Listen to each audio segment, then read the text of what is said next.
so much for the invitation. I'm very honored to be here with you. I share Fabienne's and Temur's hopeful skepticism. Hopeful because we must keep looking for a diplomatic solution, and we must look at all occasions for dialogue between Ukraine as important events. But at the same time, we cannot harbor many hopes for these talks to bear concrete results. And this is the case with today's meeting in Istanbul as well. From the Italian perspective, this war bears very important and very dire consequences because, as you know, Italy is quite dependent on Russian gas, and it has always played a mediator role between Moscow and Brussels. So I'd like to make 3 points on the consequences that this conflict has for my country.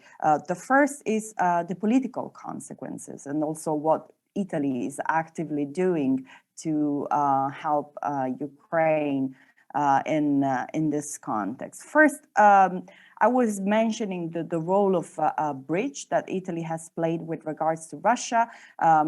Italy has always boasted a very positive relationship with Moscow based on the economic, political, and cultural ties.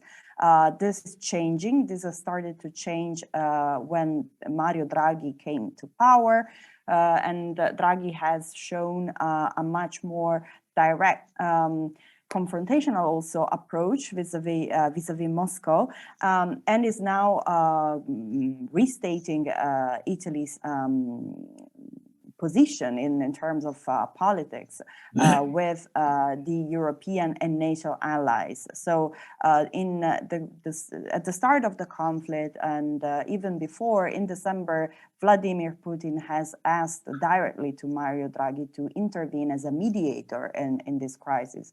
But the role of Italy in this context has always been more low profile compared to France or Germany's leaders, who played a much more active role in the mediation. And that Mario Draghi has stated his complete support to sanctions.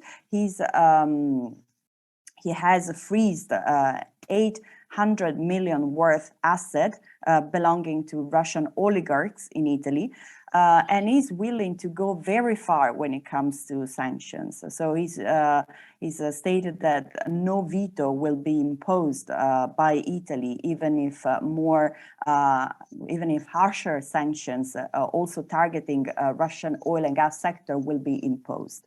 But of course, talking about energy, we must also look at the economic consequences of this war, and the increase in the energy prices in Italy is already starting to cause upset in the country, and the economic lobbies are actually opposing sanctions. There's always been a very active anti-sanctions lobby, especially in Lombardy or in the wealthy northeast of the country, where most companies that do business also with Russia are concentrated. So this is causing some political trouble. And the third important consequence that this conflict is having on Italy is a humanitarian one, because Italy has the second largest Ukrainian community in Europe. So we're talking about 250,000 Ukrainian living in Italy before the conflict. This number is obviously rising, skyrocketing after the conflict, because refugees come to my country because, of course, they have family ties and personal contacts that they can rely on. So we're experiencing a humanitarian, I wouldn't say crisis, but certainly it's a situation that is causing some political troubles in Italy, and we have also started to see this problem politicized by the political opposition in the government.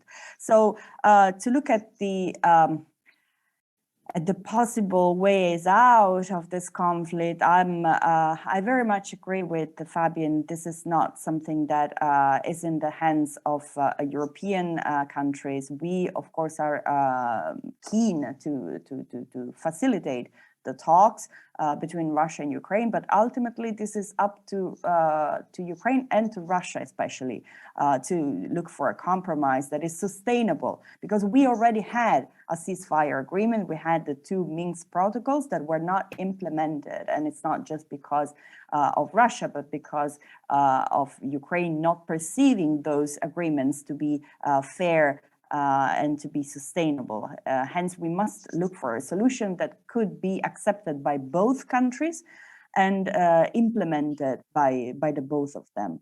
So the problem here is really to look for a compromise that Ukraine doesn't perceive as too negative for its statehood and its sovereignty. But my fear is that Russia is looking precisely to that type of agreement that reduces Ukraine's sovereignty. So what is Europe doing at the moment with sanctions and with military aid to Ukraine is precisely this: empowering Ukraine not to be too vulnerable and not to accept a compromise that would eventually lead to a reduction of its sovereignty. I'm afraid I share Timur's pessimism when it comes to the UN's role.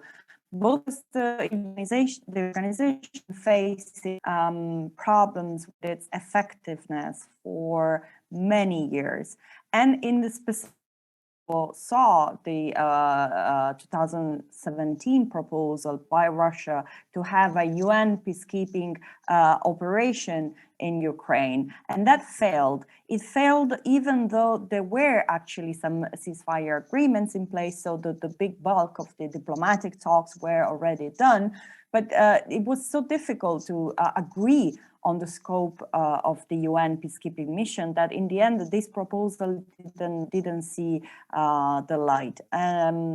So I don't believe the UN could play a very powerful role there. Also, we saw that there was an open condemnation by the General Assembly to Russia. So I'm sorry, but I don't see how the UN could play a meaningful role. But this is also why many European countries and the European Union as a whole is seen as partial in this conflict, because there was an open condemnation of Russian actions.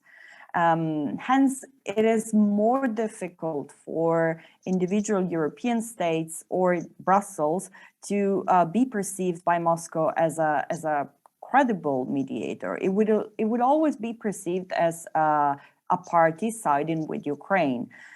In this context, I believe probably bilateral diplomacy made by Turkey or China would be more effective, because these countries have shown a willingness to strike a balance between their support to Ukraine's sovereignty. Both Beijing and Istanbul and Ankara are defending the right of Ukraine to remain a sovereign state and its territorial integrity. But at the same time, they have very good relationship with Moscow based on economy and politics. So these countries have a more balanced approach that in the eyes of Moscow could be, I think, could make them a much more credible mediator in the conflict. So I would say bilateral diplomacy, and especially bolstering the role of Ankara and Beijing could be the way forward. Two final points. First is the system of guarantors.